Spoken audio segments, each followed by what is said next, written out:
So let's do this, guys. Good morning, everyone. My name is Samuel Becho. I'm the institutional director of the Freemind Association since the beginning, and today I'm going to moderate this panel with specialists of Brazil and the world. My voice is not very good. I lost my voice a few days ago. I think it's because of this entire journey we've been through, and now that things are working out, I won't speak much, but I'll try to speak what I need. So I'm going to start the panel calling the people that will be part of the panel, and then we'll explain a bit of the dynamic of how it will be. And if we have some time, we'll open for questions, okay? So I will start by calling Natalia from Greece, our partner from Greece. She's graduated in social services from Lincolnshire University in 2004 with masters in penal law, and she's a scientific director of the Cicero Center in Salonika since 2008, specialist in the prevention of addictions, and she participates in several international conferences on the top, and she's certified by International Plus. Since 2021, she offers and lectures for judges and children in schools, and she speaks English, French, and Spanish. Welcome, Natalia. She's also one of the teachers of the courses working in parallel. She's a partner of ours, and we're very happy of having you here, Natalia. Now we're going to call Viviane Rocha, who is a postgraduate student in clinical psychology in the University of Brasilia with a master in education through Granada University and Hogue Calling and Alcestis. I don't know how to say it. 10 years in working with mental health, and she has been the supervisor of Famílias Fortes in Brazil. She also provides training center as a technician for World Bank, Opus, and UNODC. She has experience in financial management, institutional articulation, and is also a clinical psychologist. She's also one of the teachers of our parental skills course. Thank you, Vivi, for being here. It's a pleasure to have you here with us. I'm also going to call Alana Sieves, who is the coordinator of the prevention of Cruz Azul in Brazil, Blue Cross in Brazil, psychologist specializing in chemical addiction with emphasis in prevention. She's a specialist in human development and social skills, and the author of books, Prevention in Practice, Talks, and a manual for group support for kids, all from the publisher house of the Blue Cross in Brazil. Alana, it's a pleasure to have you here with us. And now we have the panel is full of beautiful women. I'm going to call to stage also a beautiful friend, William Crennan came from the United States. He's a professor and director the distinguished professor of psychology and director of the Instituto de Psicologia of Prevention and Health in Claremont Graduate University. He's also a consultant with the United Nations Office on the Prevention of Drugs and Crime in Vienna. He also contributes with the prevention of drugs at CICAD at the Organization of American States, and a member of the American Psychology Association and of the Association of Psychological Science. Thank you. Please, Crano, please come to the stage.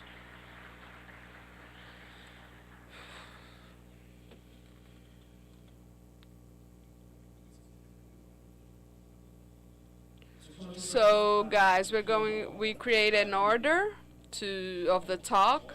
There's a small logic that we wanted to create to talk about parental skills, bring you an order going from theory to practice. With the specialists we have here, we're able to create a method in their presentation where we will bring theory and practice. So we'll start with theory with Dr. William Crano, how social media communication means work to help with parental skills.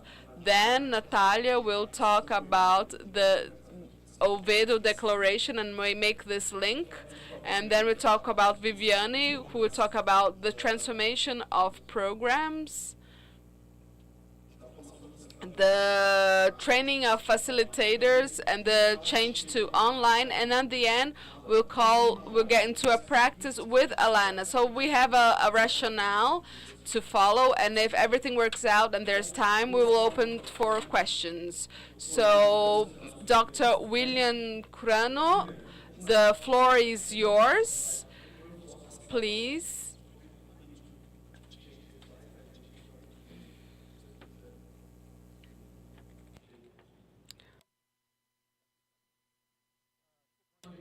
Good morning, everyone. My name. Olá, todo mundo. Psychologist, social psychologist, and I hope I can get this thing to move. No? Nada. Okay, we're going to have trouble.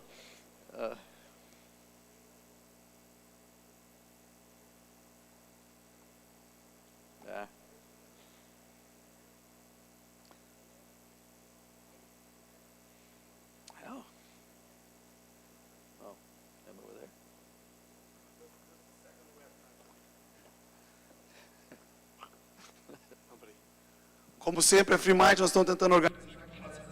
As always, the presentation has disappeared.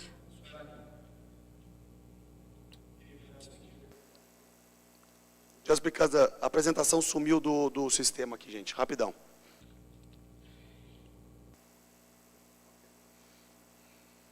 Okay. 20 minutes. I will give advice on like 10 minutes, 5 minutes. And then...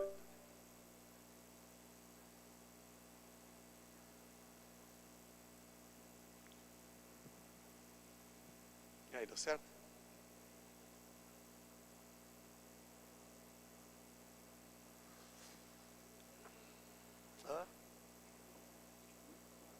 No, the presentation is not there. I'm just trying to figure out what it is. No problem. 5 minutes. Por favor, velho. O que tá rolando aí?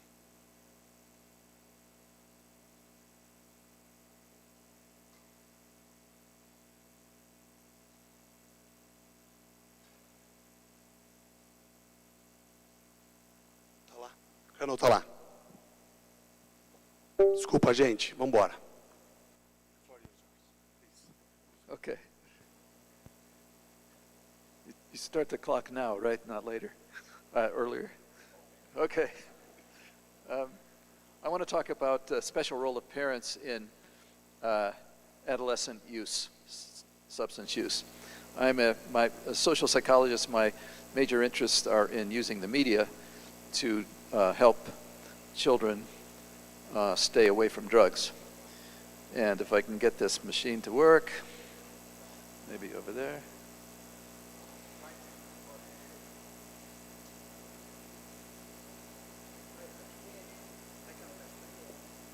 You can do it? Okay.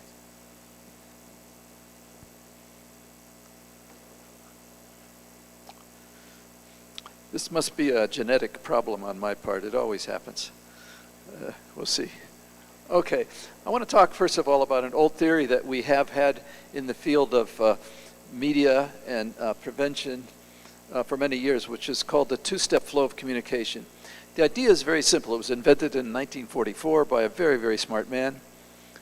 And what he thought is that when we present a persuasive message to a mass audience, that we're missing the target, that really what exists in the mass audience are a series of people who have great influence on a number of other people. We call those people influencers today.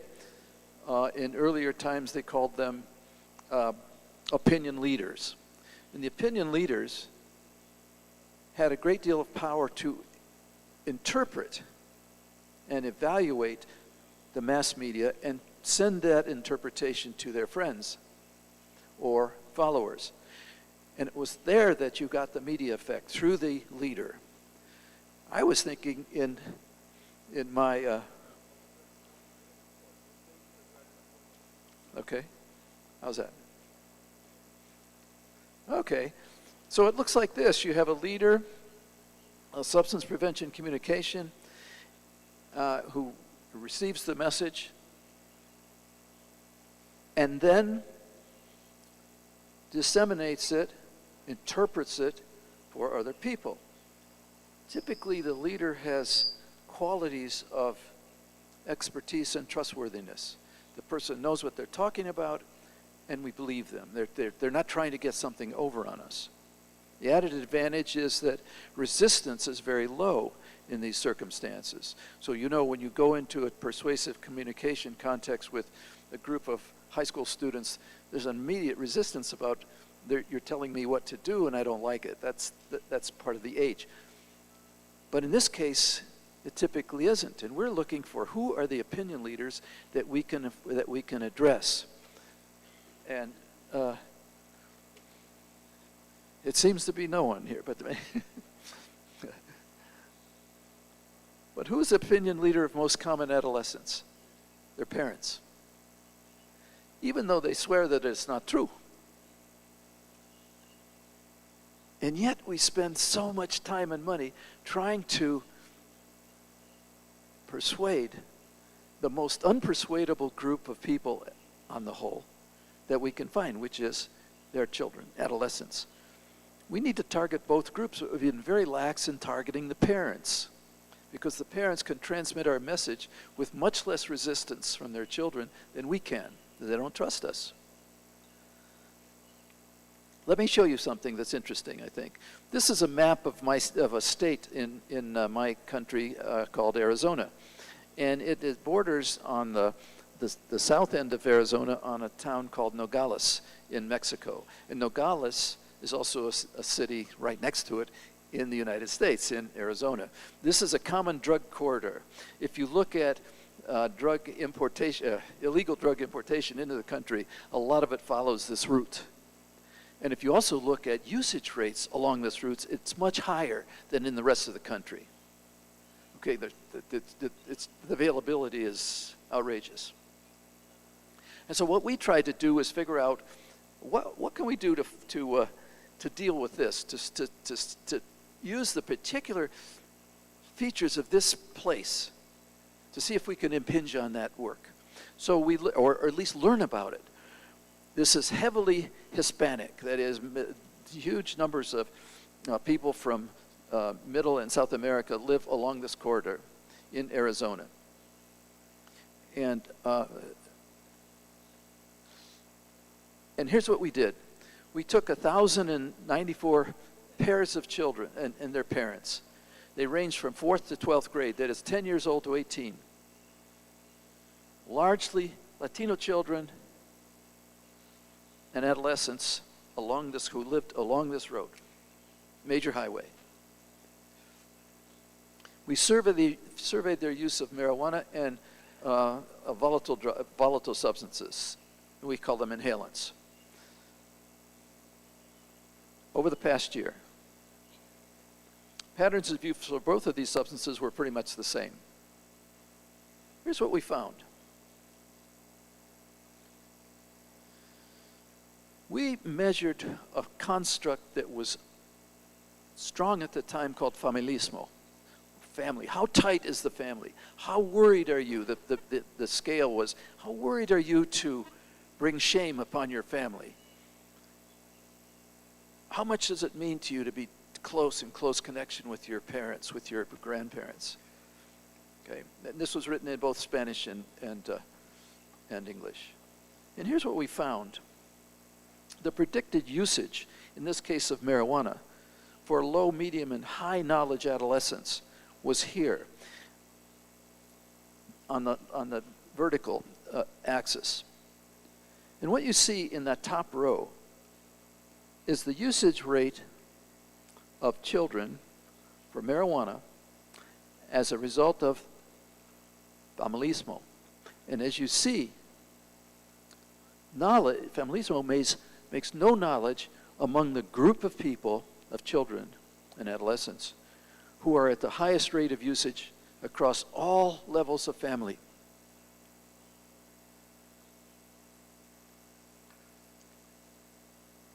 among children who don't know much about these drugs. The other two groups, the people who know in the middle, more or less, and the people who know a lot, you see what knowledge does, is that the usage rates go down, down, down, down, down. In the group with the highest level of familismo and the highest level of knowledge, usage rates are driven to almost zero. Why is that? Where are they learning this stuff? How come we get such a big knowledge effect? Where did children learn about drugs? From their parents. So what you have here in the top are kids and parents who don't talk about this stuff very much because they don't know very much. Why don't they know very much? That's another question. Hit it again. This is parental monitoring. How closely do you watch your children? And what effect does that have on usage rates? In here we see at very low monitoring, you see very high rates of, highest rates of odds ratio of using marijuana. As children get more heavily monitored, the usage rate drops. But it drops only fastest among those children who know something. Where did they learn this stuff? Not from each other. The children are ignorant, more or less, about what this stuff does to you, what this drug does to you. So where they're learning it is from their parents. And that fits very well with the familismo results that we got before. So apparently what we need are parents who talk with their children knowledgeably, not just are close with them, but actually know something, go out and learn something. And that drives the rate down to almost nothing, to almost zero. Those kids who don't use, they're in families that are very tight and are monitored also.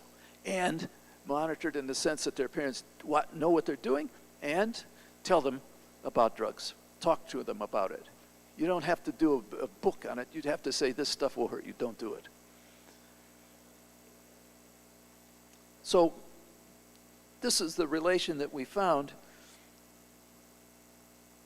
And what I said before, it's how do we know, how do children learn about dangerous substances?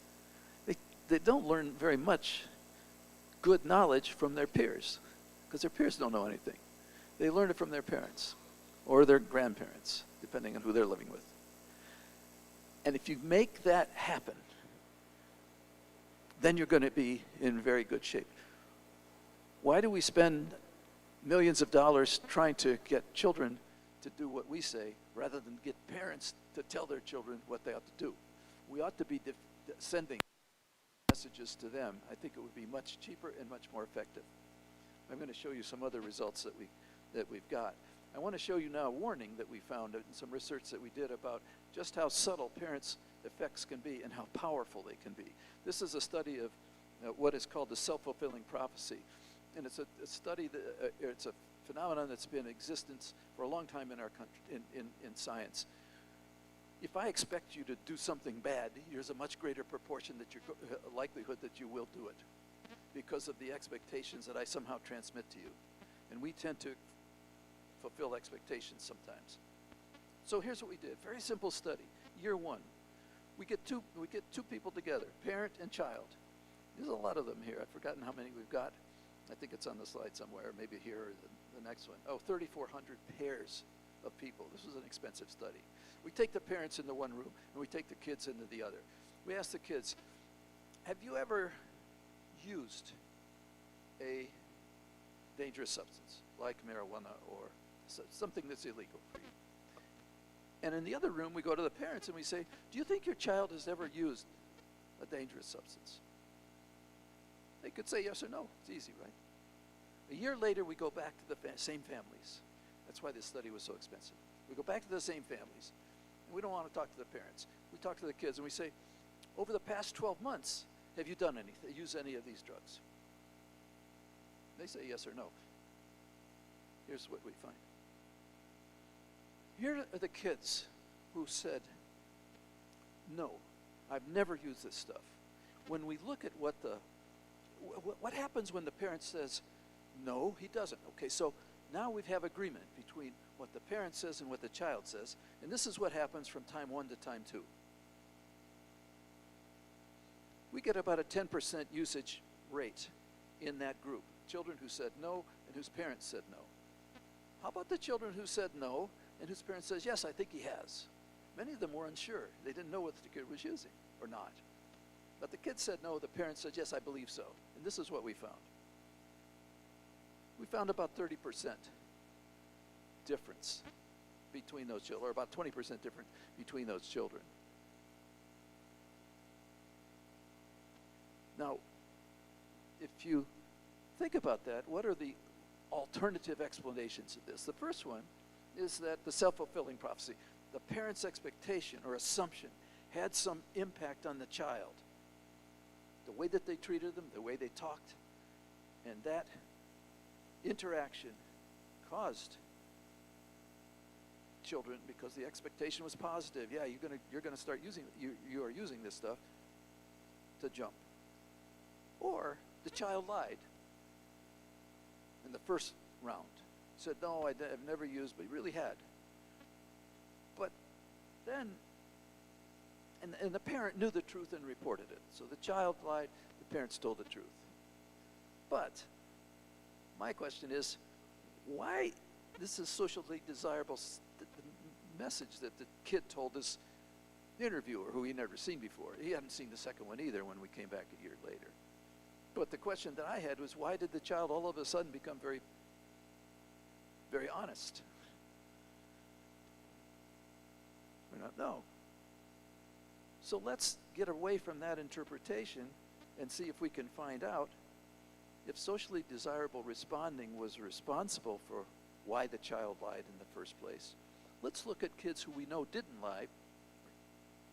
The ones who said, yes, I have used in the past. They're not trying to impress the interviewer now. Not these kids. And this is what we found with them. Remember, we had asked the parents also. So now we have a whole bunch of kids, the entire group of kids who had said that they had used drugs in their past life, in the first year of our measurement. And this is what we found with these children. They start out at 100%. All of these kids did. And by the time, and if their parent also said yes, they did, then their rate is around 84% of them still were using in the intervening year. Okay, that's reasonable. Some kids quit, some kids got caught, and their parents screamed and yelled, and they never did it again, and so forth.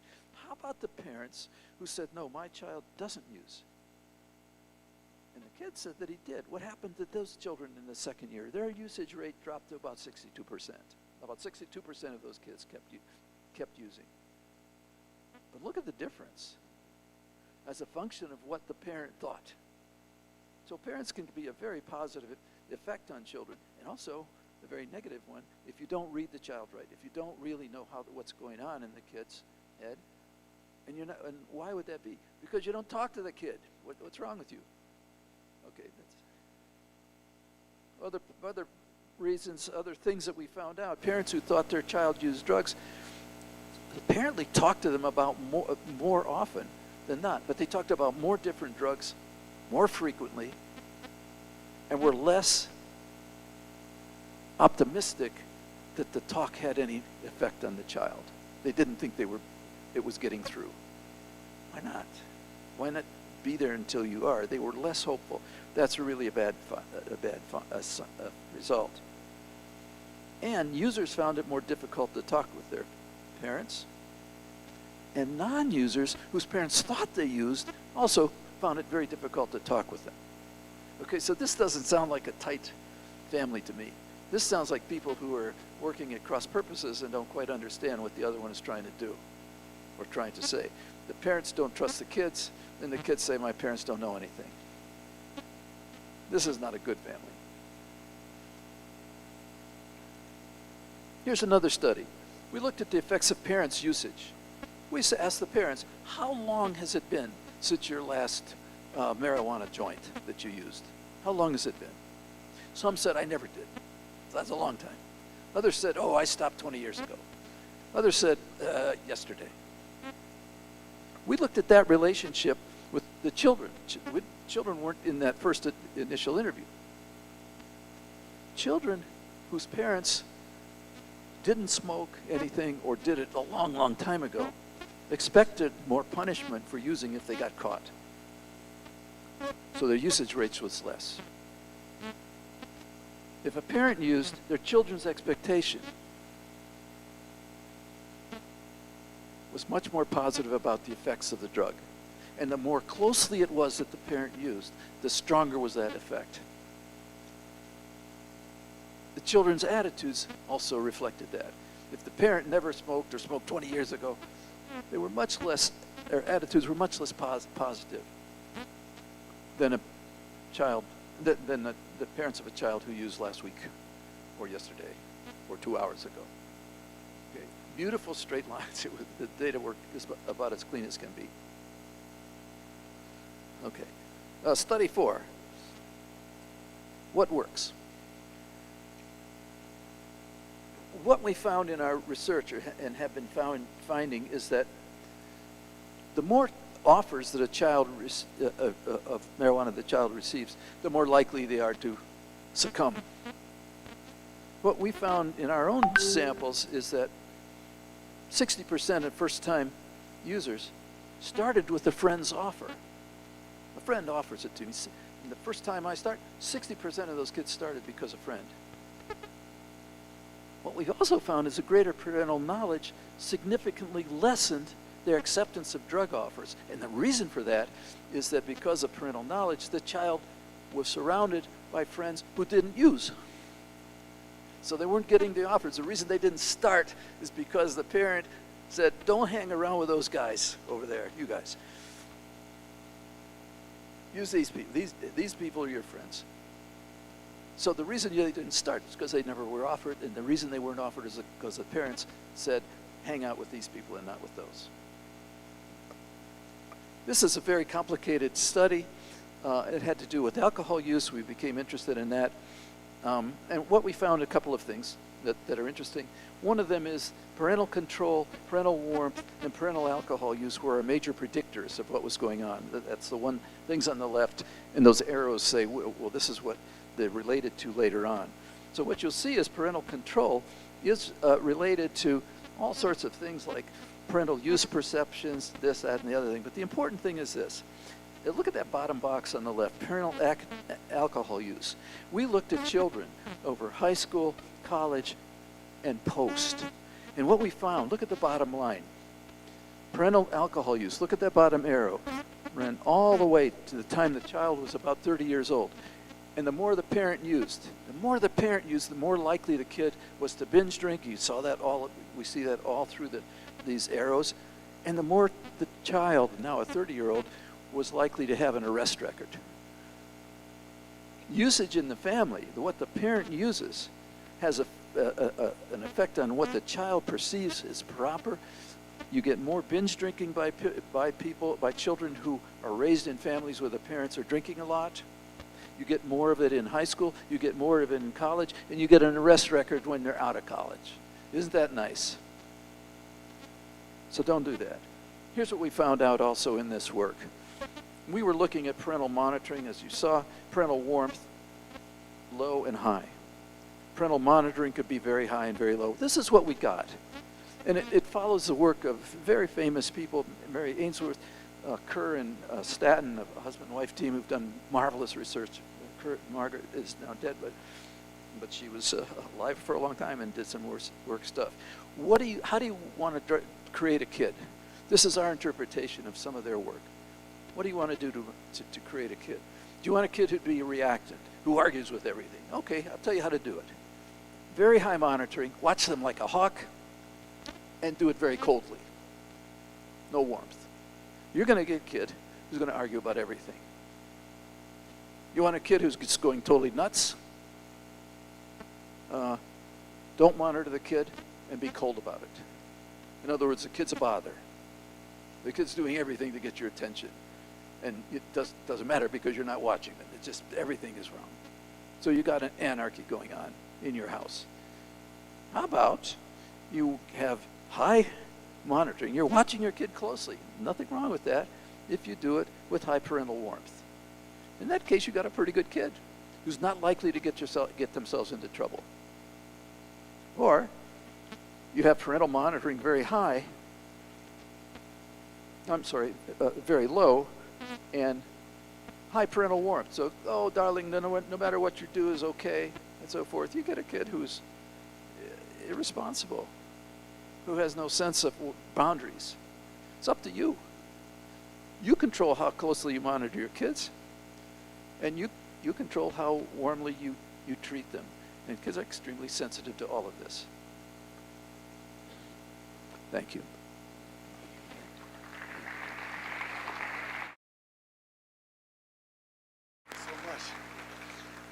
Muito obrigado, Dr. Cano. A gente foi perfeito no tempo. Eu ia te mostrar a plaquinha de 1 minuto.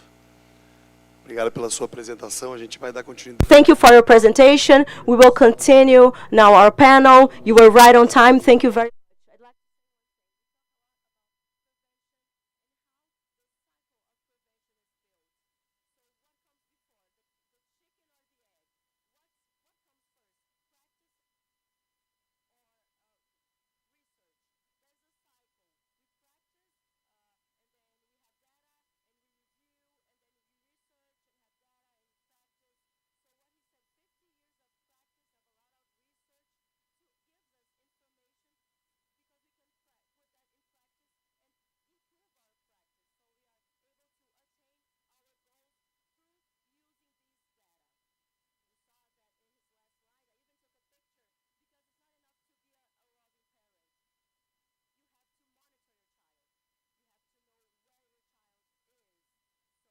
Continue our panel. We will watch a little bit more about that, and at the end, we will talk to you about some practical advice. Now, I'm going to give the floor to Natalia. She will talk about the Oviedo Declaration.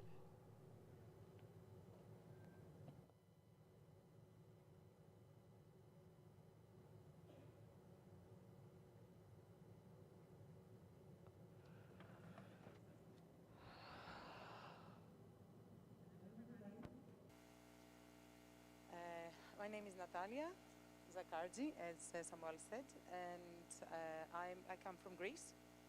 And I'm a prevention worker for the past nearly 20 years, and we're a member of the task force for the Declaration of Oviedo that I'm going to present you today. So the whole idea started on 2023 from an organization called Proyecto Hombre. That organization is doing a program, a very evidence-based program called Juego de Llaves. And because of that program, they did start the initiative in Oviedo. They contacted international, the International Scientific Committee that is working on prevention so that they could make this declaration. These are all the experts that are involved in that consultation of the declaration, and these are the members of the task force. We tried to have members from all continents, all different continents. So we've got Europe, we've got Africa, we've got US, we've got Oceania, we've got Asia. At the moment, we have 159 focal points, 33 in Africa, 43 in the Americas, 41 in Asia and Oceania, and 39 in Europe. The declaration, you can find it online. You're going to have a bit, I'm going to show you where. It's been translated already in 40 plus languages. And that is because we've got 2,550 organizations supporting the declaration in 155 countries. So the observers of the declaration are the Spanish government, the UNODC, the Council of Europe, Pompidou Group, the University of Balearic Islands, University of Oviedo, the Vienna NGO Committee on Drugs, and if you would like, you can scan this with your phone, and you can sign the declaration. It is available in Portuguese, so you can read the you can read it and you can sign it as an organization. So I'm going to briefly introduce you to the declaration. And before I do that, I have to show you that we do promote the declaration in different events globally. It was presented at the 2023 CND.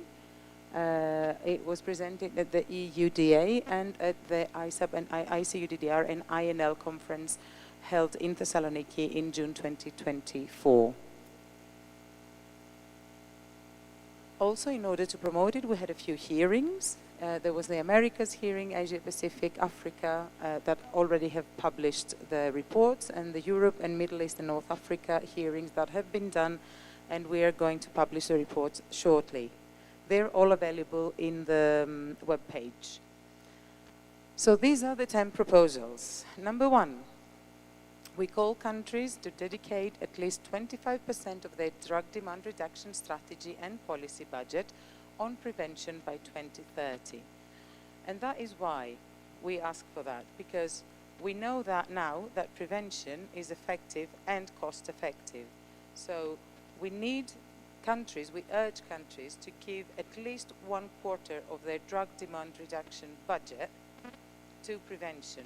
And not only because prevention is cost effective, but also because we need to balance proportionately the budget spent between drug demand reduction and drug supply reduction measures, whilst ensuring public health safety for all individuals and guaranteeing the safeguarding of their human rights. Number 2, we promote an approach to prevention targeting all ages of development and favoring earlier prevention. All prevention interventions have to be developed according to the developmental stage of the child. And the earlier the prevention, the better. So it can start from pregnancy, neonatal, childhood and adolescence, and we have to prioritize prevention interventions in family, education and community. And we do have to carry on that care all the way through adulthood. So effective prevention interventions are based on strengthening the protective factors and minimizing the risk factors, and empower individuals throughout their lives on a personal, emotional, and social level.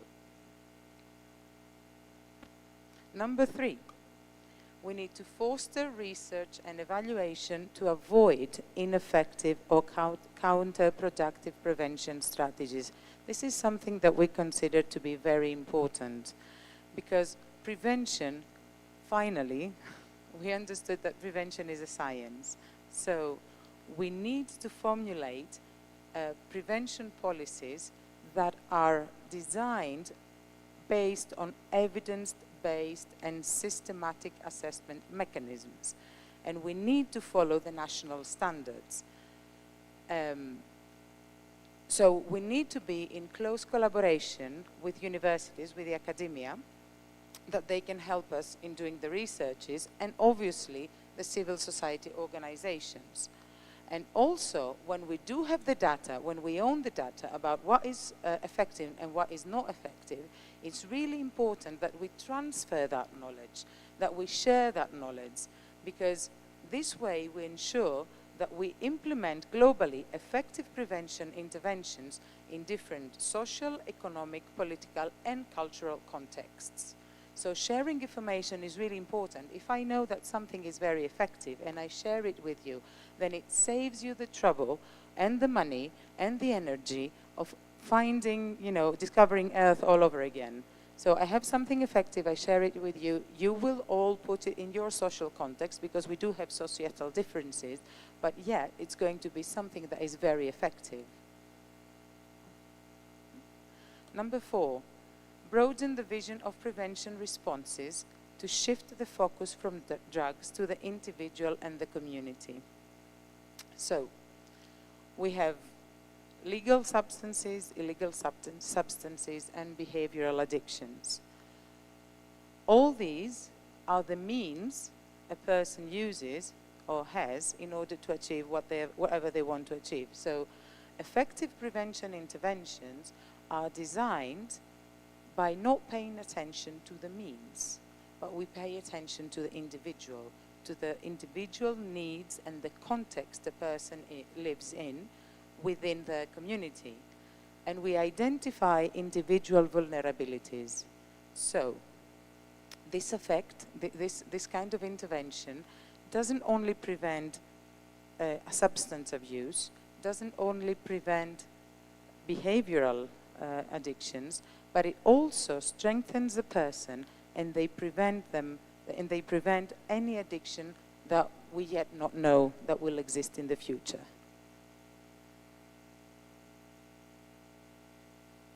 Number 5, mainstream intersectional approaches in prevention for all population at risk.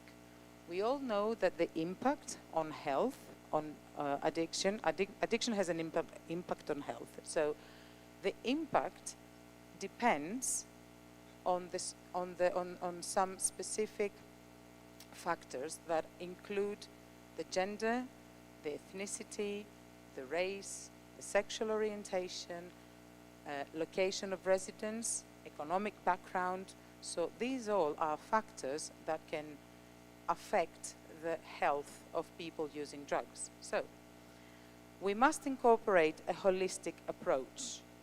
We must identify the different vulnerabilities, and we must prioritize the most excluded and marginalized groups, such as people with mental health disorders, unaccompanied minors, houseless people, migrants, displaced populations, okay?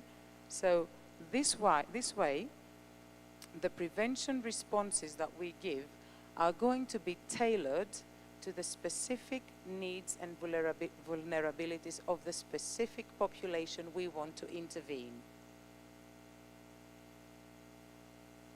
Number 6. Samuel, am I on time? Yeah, I don't need it, but just in case.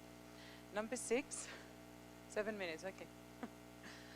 Boost multi-stakeholder prevention systems and documenting effectiveness and cost-effectiveness when implemented globally. So we need to work together.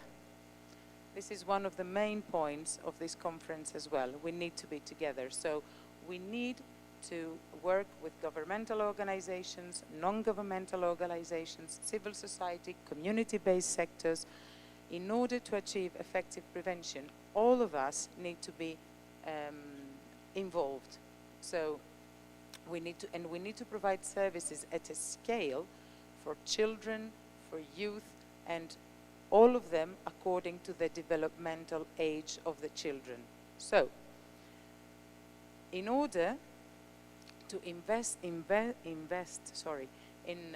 replicating prevention models that have proven their effectiveness and cost effectiveness, we need to work together in an international level and try and have and abide by the international standards. Number 7, provide universal coverage in a continuum of care. Prevention services need to be accessible by all individuals. They need to be for free or very affordable for people coming from all walks of life. And it has to be global, local, and sectoral. So we need to promote, together with prevention, it has to come together with early detection, because early detection makes the intervention a lot easier, harm reduction, addiction treatment, recovery, and social integration, and in the logic of continuum of care. So we start with prevention, but we need to focus on all levels and services of addiction provision so that we continue, so that we provide that continuum of care, so that the person knows that they will be cared for throughout their journey. Number 8, prioritize action in low and middle income countries. And that does make sense for all of us. So there are regions at the moment, as we all know, that experience humanitarian crisis. And there are regions that have been experiencing this humanitarian crisis for a long, long time. So we need to put these areas in priority. These are our key countries. We should encourage governments in building strong partnerships between the governments, between the organizations, between the civil society, and we need to localize the prevention strategies based on a do no harm approach. And these also have to be in families, in caregivers, in youth leaders, in community leaders. We need to include everybody, everyone that can work as a protective pillow for children in need.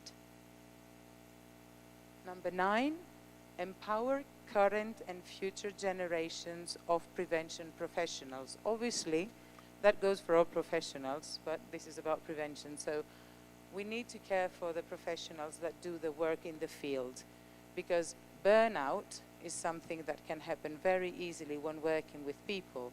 So apart from caring for the people working in prevention, it's very important that all academia understands and realizes that prevention, because it's a science, it needs to be in the curricula. We need to provide training. We need to be able to provide university credentials for prevention workers.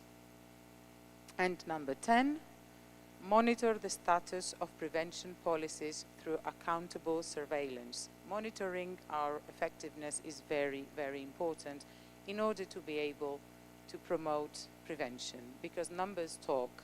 So we need ongoing surveillance, ongoing data reporting systems, international, regional, national, and local, because from neighborhood to neighborhood, the needs might be different. So we might implement, there might be 2 neighborhoods, one next to each other, and we might implement a different intervention in one neighborhood and a different one, because the needs are different, because the people are different, because their backgrounds are different. So we need local and community even monitoring. And we do have to establish an ad hoc monitoring system in solid collaboration with the civil society. So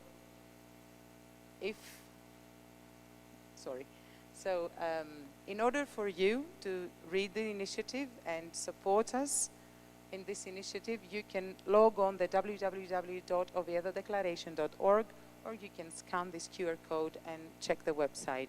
Thank you very much.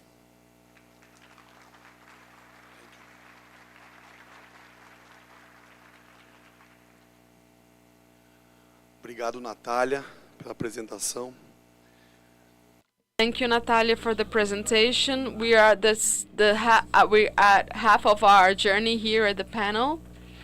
And look how cool. We talked a bit about research, about some data that we have that show us in reality how this can make a difference. Parental skills can make a difference. So we have the declaration, a global declaration, which wants certain things to change. You will want more investment, take care for practices to be effective, that the effect of the practice is not a negative. There are certain people trying to support all levels of civil society so that we are able to help. And we're going to now call Viviane Rocha. She's going to talk about the projects, and then we will continue to do a really cool practice with you guys in with our last panelist.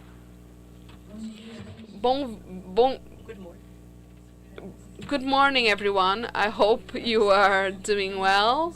I know it's a large volume of information and experiences to be shared.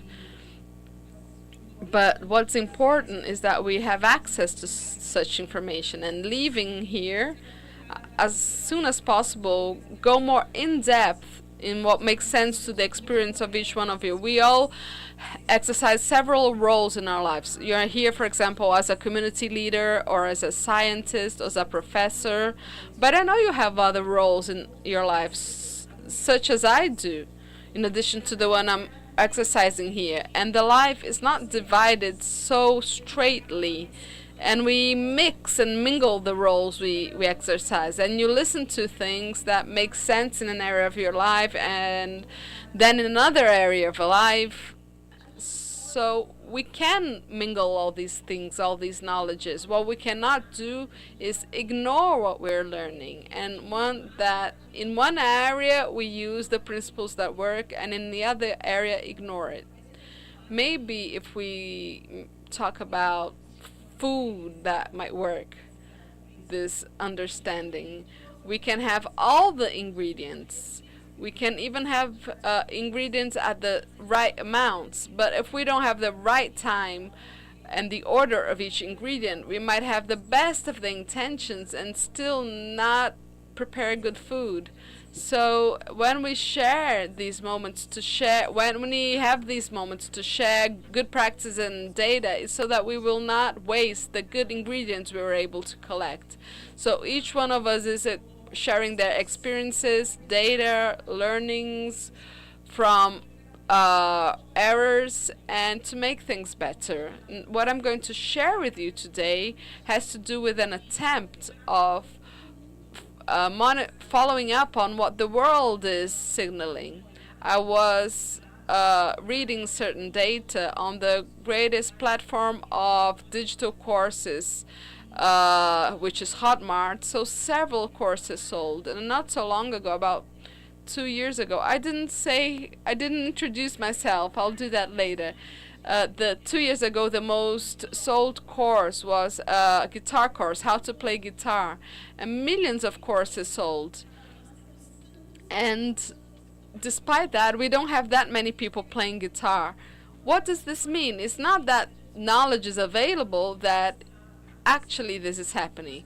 You need more than that knowledge available. Sending several guitar courses means that people really want to play guitar, not that they will actually play guitar. So it's a sign of desire and initiative, but not necessarily they will play it. And thinking of the digital courses, the area where that most sell courses in Brazil, in digital courses in Brazil, is in the area of finance and budget, finance and personal life, financial growth. And still, Brazil is a country with people in debt. What I mean is that two things. First of all, we need to want to know and then put it into practice. And we need to also be up to date with digital. Information has to go to this side, but it's not that simple. It's not just to put all the ingredients together and mix it in a pan. No, I'm still going to use the metaphor of food, because of something I like, which is cooking. You might have the same dish. If you prepare it in an air fryer or in the oven or another type of preparation equipment, the result will be different. So to provide a training on parental skills, you might have the same ingredients. You might want the same result, but the process will be different. So if you have an on-site training course and record it, you will not have the same result. So I will tell you a bit about how my experience was in doing this exercise, which is to get the training course of the program of facilitators Famílias Fortes. You heard of it today also. And how was the attempt to transform this training course into an online course? I'm a Viviane, I'm a psychologist. I work with Famílias Fortes since 2013. And in addition to Famílias Fortes, also parental skills as a whole. So this experience was carried out in 2021. Although my association today with the University of Brasília, at the time I did as an independent researcher. But what is Famílias Fortes? Famílias Fortes is a method to strengthen family bonds, and it works two large axes: parental skills for parents and life skills for children and adolescents from 10 to 14, having as main result is to reduce the use of and prevent the use of alcohol and other drugs. We have 11 meetings that are completely guided by a manual for parents and for children and adolescents. And for this to happen, I need one facilitator with the parents and two facilitators with the kids. So a total 3 facilitators that need to be priorly trained and skilled in parental actions to follow these parents and the children and adolescents also during these meetings.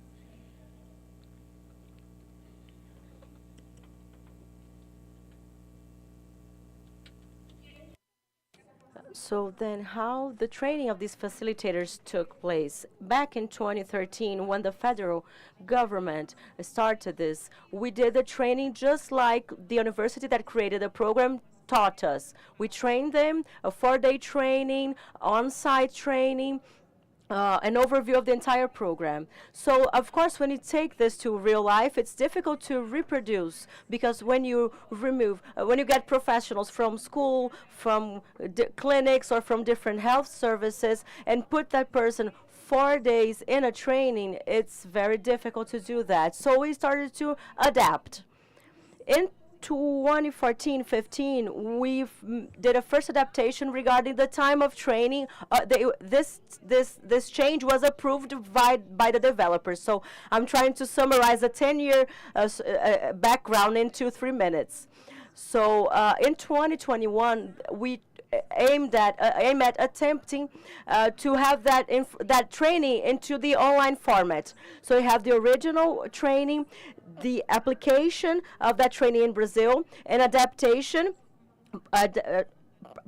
approved by the developers, and then in 2021 an online version of that training. Okay, next. So what did I learn, and what were the barriers and facilitating aspects while trying to have this training that used to be long, structure, on-site, and transform it into an online version? So what did we need? That photo is me in the SEAD studio, the Federal University of Santa Catarina. It's a huge studio with all possible and imaginable resources, a director, a camera person, thousands microphones, lighting, things, and you think that's something that you only have to use your phone and record. That's not how it works. And even though we need to move to somewhere else and space, when you are interacting on site, you have resources that you don't have online. And there we have the issue of, while you have 4 hours during which people are paying attention to you, when you are online, those 4 hours can become 4 months, because they can watch 20 minutes per day. And then who will ensure you that in the last 20 minutes, the person remembers what she watched in the first 20 minutes? So the advantage is, as you don't need to go to another place.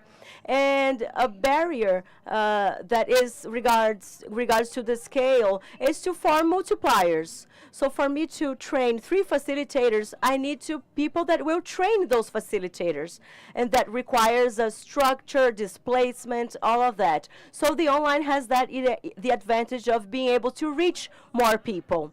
So on the online training, it's standardized, which is not always possible in an on-site training, because we have different people, different audiences. But that's not always an advantage. Sometimes it's a disadvantage, because the human experience is not standardized. So I might ensure that some aspects are kept in a standardized manner. That's good, but I might not include some regional characteristic that would be very important. And it's scalable, and that's very good. I only see that as positive. If I'm able to train 60 teachers through an online training, and sometimes using it with the same time, I can then expand that to 6,000 teachers. And that's important, considered Brazil is a huge country. So in terms of resources, at first it costs more, but on the long term, that cost will be distributed. So one disadvantage is that you don't know if that person will watch those 4 hours all at once. But actually, that's an advantage regarding the lifestyle we lead today, because sometimes people do not have 4 hours at once available. It can be an advantage or a disadvantage, because you can adapt, like you can watch 20 minutes in the morning, 20 minutes during lunchtime, 20 minutes at night. That's better than no training at all. And you can have a more lengthened tutoring, which is different when you have an instructor in one or during 3-4 days, and then you can never maintain contact with that person. Online, you can maintain contact with your tutor for a longer period. So that specific experience was started in 2021 by the Ministry of Women, Family, and Human Rights, which at the time was conducting that program. And Unifesp and the University of Santa Catarina, they offer developers and the space for shooting those videos. And what did we do? Now, in addition to telling you what I did, this might be a source of inspiration for you if you need to do something that was on site and now has to be online. We got the original guidebook and divided into 3 different types of contents.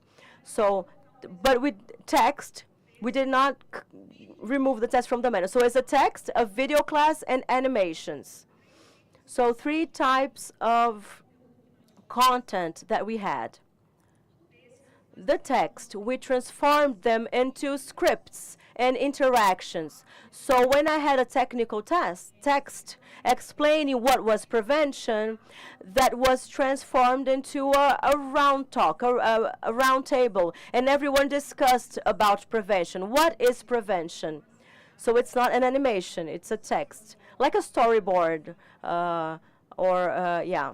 So the video classes corresponded to the lectures that facilitators gave during Famílias Fortes. They were there with the teachers and they explained. This is meeting number 1, parent meeting, and you're going first, what you're going to do, you're going to do this, this, and that. And in the videos, we explained those activities. And the animations illustrated the most complex activities.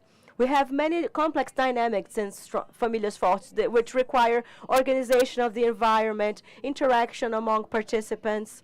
And while we explained, there was an animation on the side illustrating how would the classroom look like, how the group was going to organize themselves. So I'm sorry, I don't have another picture, only this one. Oh, I'm sorry. I don't have another picture to show that was me really there. The person who sent me the picture said, "You look so angry in that picture." And I told her, that's the only one I have, so I will use that one, this one. So at the end, what did we have? An online course divided in 3 modules, and long distance tutoring, 12 videos, 29 videos, 12 animation texts, methodology guidebook, and evaluation, because we had to evaluate, because we wanted to give a certificate. So that was the experience of trying to transform an on-site training, a dance training based on experience and based on interactions, and transform it into an online course. Now what we're missing, what's missing? It's missing the evaluation of that effectiveness.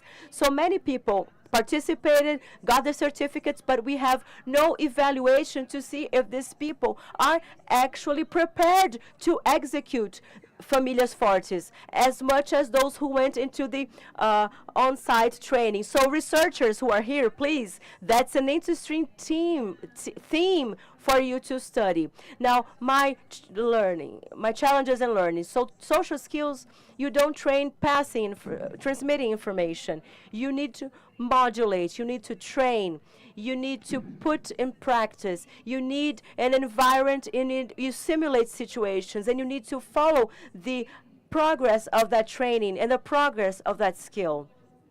So you cannot think that recording a WhatsApp video will have the same effect as a group experience. No way. It does not have the same effect. However, we can expect, we may not do that. When someone was saying earlier something about the theme, mission and non-mission, and I thought, can we not do that? Can we just say, we're not going to do that online because on-site is better? Can we do that maybe based on an issue that it works best that way? It's a possibility, but when we consider the size of our country, is it best to make very much effort to find an efficient way to do it? It's not, I don't mean doing it at any cost. I mean putting an effort to do it. So what do we need is a way to supplement ourselves, to find what's needed to be done and what's necessary to be done and what's important to be done. So that's my experience into adapting an on-site training to an online training. I know that you have all your challenges to reach places you can't go physically. So that was my path, my journey, but in my experience, I do not have the results or the evaluation of that effectiveness regarding how these facilitators are ready to be on the field. But it had good acceptance. There was a lot of tutoring. People called me all the time. I had to answer many, many questions, as is expected in such a large and comprehensive training. That's it. Thank you very much.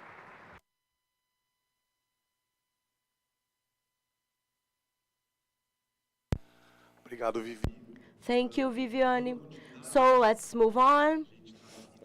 We are following here our journey, continue our debate. We're talking about how to train new facilitators in the field and are be able to benefit children and adolescents and their families.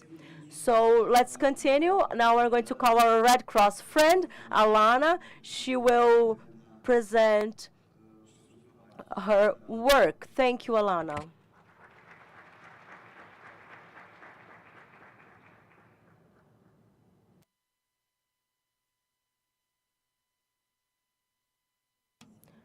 Yes, Samuel, you have to participate in this moment. You're going to participate as well. Paulo, good morning, everyone. We have a group dynamic. I have a technique. I'll just put it here. I have a technique which I know to say how you're going to live regarding the size of the circumference of your belly. And I will know how long you're going to live by knowing the size of your belly. I'm joking, you guys. So we thought about this panel precisely on thinking about the idea of bringing data, science, practice, and bringing what's going on in the world regarding parental guidance work. But I thought that it would be interesting to have a moment of practice. So the idea here is not to give a lecture. I need one. I'm sorry. You can keep yours. I need one. Okay. The idea is not to give a lecture, but to make an intervention with you. So it's important to make one thing clear. The intervention I'm going to make, it's one intervention of a work that we developed with parents, and it's a continuous work. I believe that I'm going to repeat. It's always important to repeat. Individual actions do not work in the field of prevention. And with parents, it's no different. So it's one possible intervention. Let me place myself better on stage.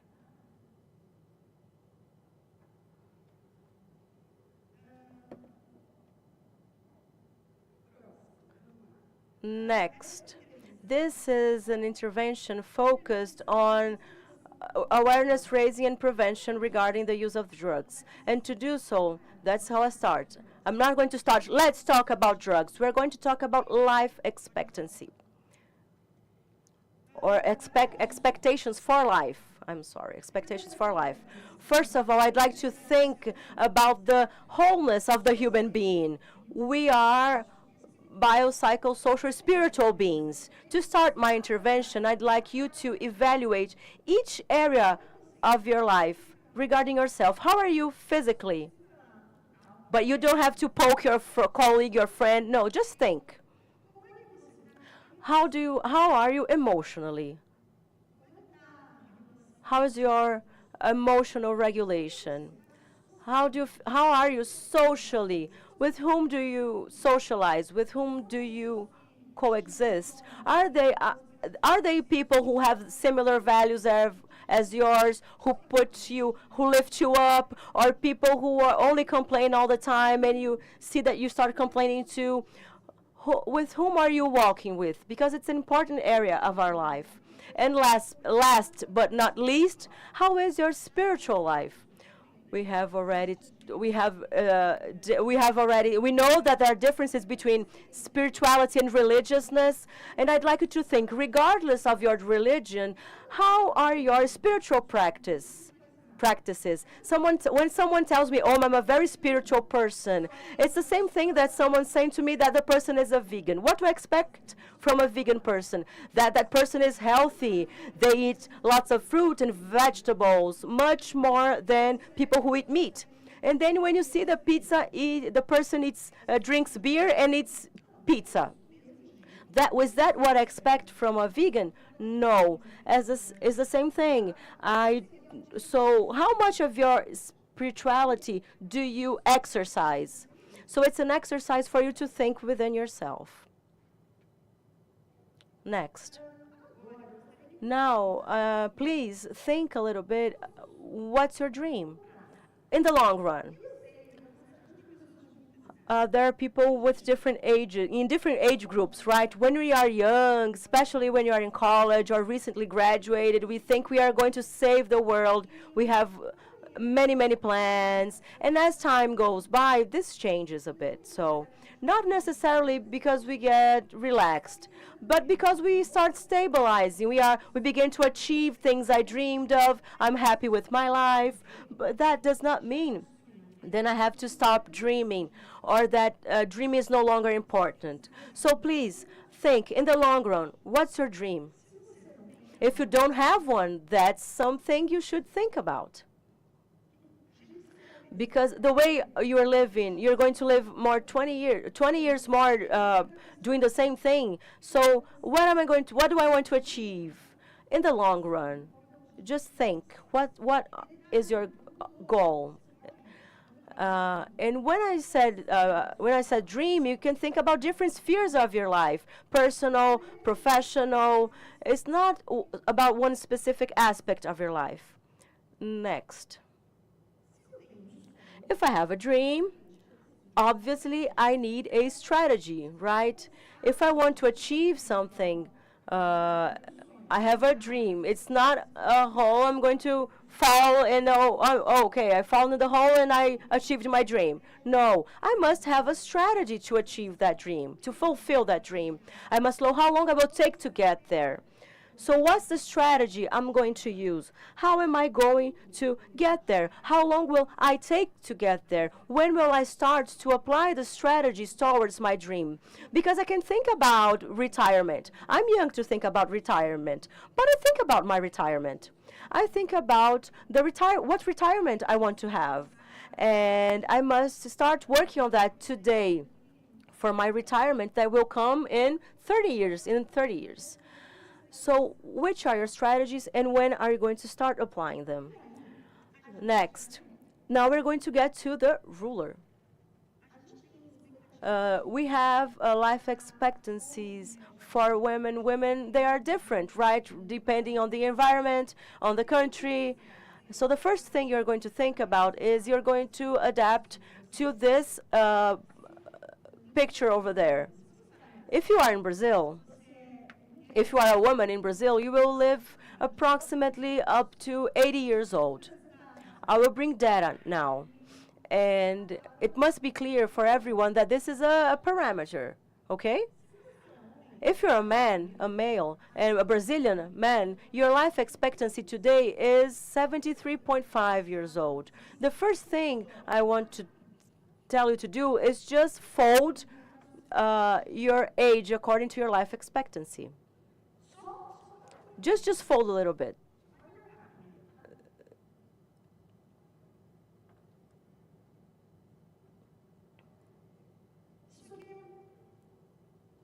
So this is like a ruler of life. This is what I gave you. Okay? You have a ruler of life in your hands. The first thing you're going to do is say, I'm a Brazilian woman, so I'm going to live until I'm 80 years old. So I will use this ruler and fold 80. If I'm a Brazilian male, I will live up to 73 years old, approximately. I'm a Swiss man. I will live up to 82. I'm a Swiss woman. I will live up to 85, approximately. Okay? So I have this initial life expectancy. Second aspect, I like you now to show on you this ruler your age. For example, I'm 36, so I'm going to put 36 here, okay? The part in the middle is my initial expectation. The first thing we're going to do now is tear apart the years we lived, rip the years we lived. Calm down, guys. You're going to rip it at your age. So I'm 36, so I'm going to rip where it says 36 at the beginning of the rule. And I know there are certain people that want to shred it to pieces and throw it in the garbage can. But I know there are people that want to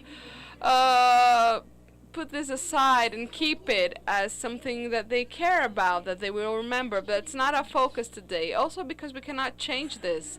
So at this first tip, we're going to tear it for this activity. The first tip, from 0 to your age, you can remove it.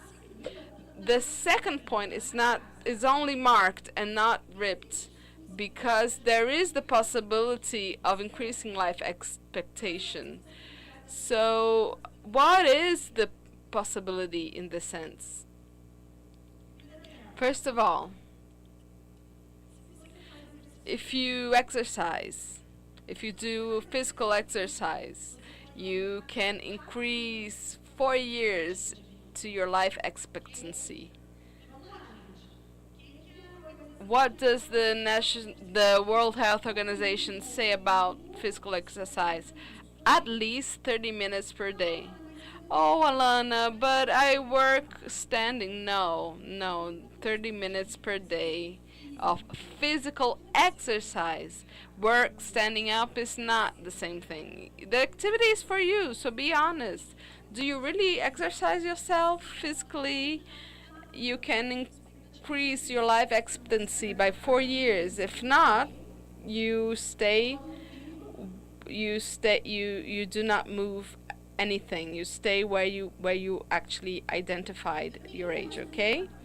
I have another factor that is very supported by science.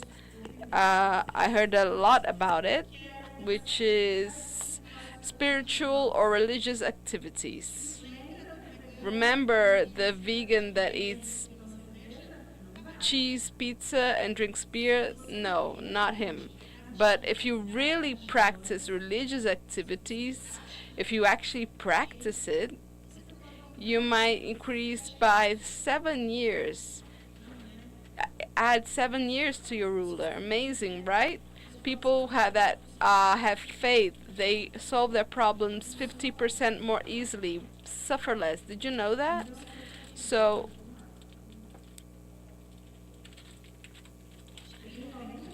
my age is 91. Wow. Great, right?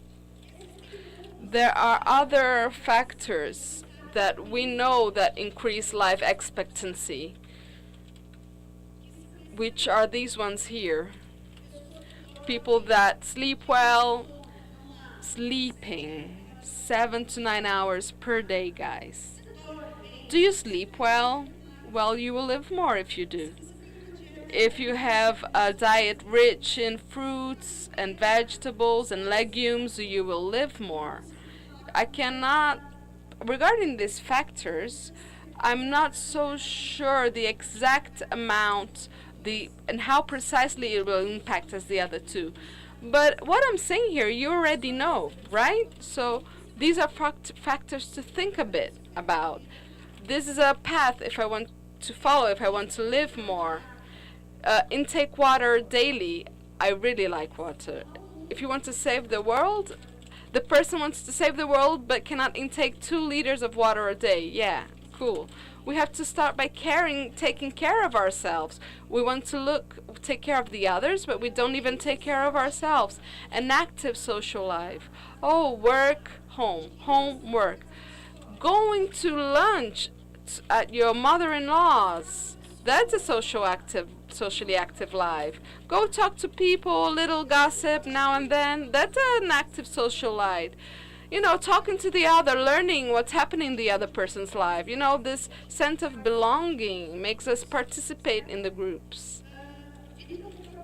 Living a life with purpose. Do you know what your purpose is? We're in a Congress of Prevention, so maybe people are a bit more clearer in this sense. But this is the type of intervention I do with parents, and several parents have no idea what they're doing with or in their lives. Many parents work at something they do not like.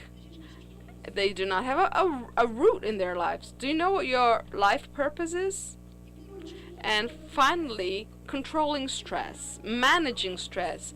This also increases your life expectancy. Oh, Alana, but I'm going to get stressed. Well, stress is not a problem per se. It's present in our life. We cannot deny that. But there's a difference between having peaks of stress that usually happen at certain times of the year, seasons. I know exactly at what are the peaks of stress in my work. I know, but there are people that are always stressed. It's different from having peaks of stress, being always stressed. So, okay. From now on, now that we reach this part of the exercise, we can rip the other tip of the ruler. I reached 91. We are also going to discard this other ripped tip. So, yeah, you can earn some scores there. So now we have a good life expectancy. Some people were able to increase their initial life expectancy. But now we're going to think about what we're doing wrong, okay? If you smoke, if you use tobacco, vapor, e-cigarette, you are going to you have to reduce by 10 to 14 years the ages on your ruler. Come on, guys. If you do that, reduce by 10 to 14 years your ruler. Okay? What reduces our life expectancy? What else? Alcohol. If you drink 10 drinks per year, you're decreasing 2 years of your life. If you drink 18 drinks per week, you're decreasing 5 years. And if you're an alcoholist, you are decreasing 20 years of your life expectancy. And we're talking about the drug that kills the most in the world, right? We worry so much with the obvious. Of course, we have to take care of all of them, but we talk so much about synthetic drugs, Krakoland, and this and that. And we sit down at a table and drink. I don't want to be, I don't want to heat up the argument, but This is the drug that kills the most. Okay, next. Illicit drugs. If you use illicit drugs, your life expectancy can be reduced by 20 years. So if you do that, please remove 20 years from your ruler. I don't know why, but whenever I do this activity, people get discomfort. They start talking to the person next to them. Okay, next. We are talking about a human being that is integral, that is wholesome. If you're obese, or if you have a diet that is not healthy, oh, but I'm thin. Okay, you're thin, but you don't eat well. So let's think common sense, guys. Okay, I'm thin, but I don't eat well. You're going to reduce 3 to 4 years. No. In addition to not eating well, I'm obese. Then you're going to remove 10 years from the ruler. Okay? Right now, look at your ruler. Let's not look at the ruler of the other person, okay? Look at your ruler. Okay? Next. If you do not exercise at all, we added 4 years to the ruler just by doing exercise. But if you do not do exercise, you're going to remove 5 years from your ruler. If you do not exercise, are you really removing the years, guys? Come on. I'm doing this just the same way I do with the parents. No, there's no ruler anymore. Okay, the ruler's gone. Some people say, man, I shouldn't even be here anymore. But this exercise is for us to think. My life hasn't finished yet, right? Next. To conclude, if you sleep less than 6 hours per night, what is the calculation here? You're going to get your life expectancy. You will count how many years you have right now, and you're going to remove 12%, 10% to make it easier. Okay?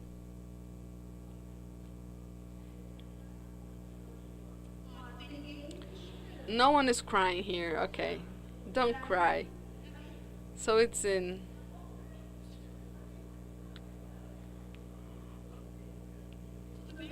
Okay? Everyone cool? Next.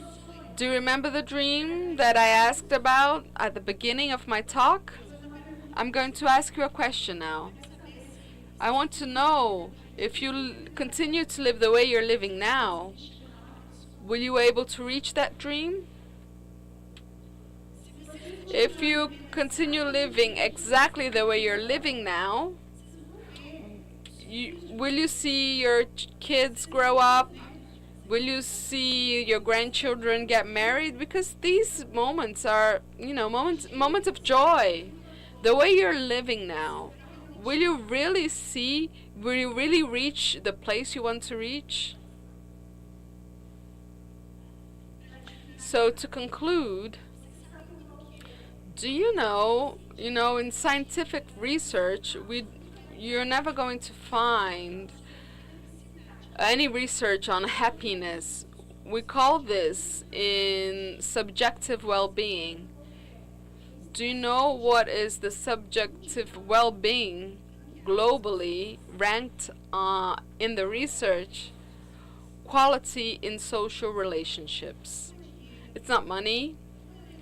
It's not how much you studied. It's not how much you have produced. Nothing. It's quality in the people that are close to you. That is the main factor of happiness, of subjective well-being. Next. These are the references of this specific activity, and this is an intervention we do with parents. Did I say that drug is bad? Did I say that he couldn't drink? No, I talked about life expectancy. So I want to give out a message.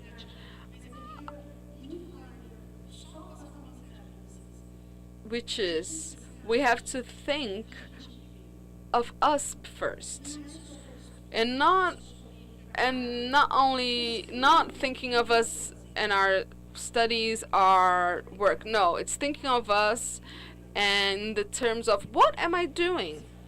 The first day I left here, I was so angry, so angry. I couldn't even talk to people the first day I was here. But I had to search the organization to say that there were people smoking and that the smell was going to the booths. They were smoking in at a place that is forbidden by law. By law. I was really angry when I saw that. We want to do so much, and we don't see what's right in front of us. What about me? What about me? How am I doing?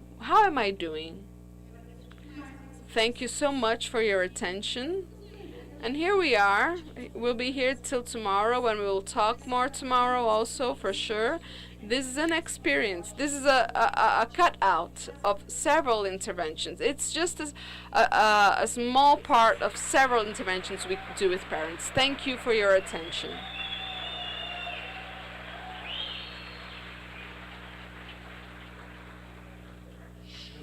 Amazing, amazing. So we reached the end of our panel. We scheduled to conclude this first part of the day. We have some time. It's your time, and people are here for this. We have 10 minutes left. I don't know if you have any type of questions that you'd like to ask the panelists. We'll open for 3 questions. If you have a question, raise your hand. We will take the microphone to you. Otherwise, you are free to go to lunch. Thank you so much, each and every one of the panelists. And Paulo, does anyone want to make a question? Please raise your hand. I cannot see properly. Please raise your hand if you want to make a question.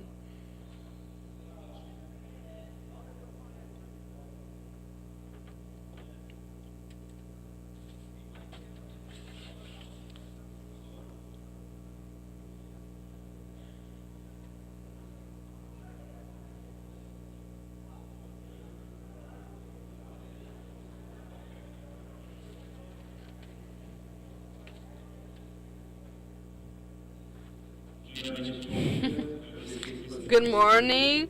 Thank you for your for your presentations. A very simple question regarding Famílias Fortes program. Where can I access it to ask to enroll within the course? No, the course is not available. I talked to the responsible researcher because I thought that someone could ask this question. And they're still in a transition phase. They're reviewing their material, so it's still not available for enrollments right now. It's not open for enrollments, but it's the same program. If you have access to the material, it's the same. The course, the online course is not available right now, but I believe it will become available at some point. And yeah, and I do believe that they will do that after reviewing the material. Okay, guys, Paulo has some messages to give you, and thank you each and every one of you who are here with us. Samuel will deliver the certificate to each panelist because their fees are really, really high. So next year I will double your fees. 2 times 0, 0. When I saw the ashtray right in front of you, Samuel, I asked the guard and I said, if someone smokes here, please call me and I will ask them to be arrested. Tell me that I will tell them. So I solved that problem yesterday. Second thing, after this dynamics, I can do 22 free minds. So I'm cool.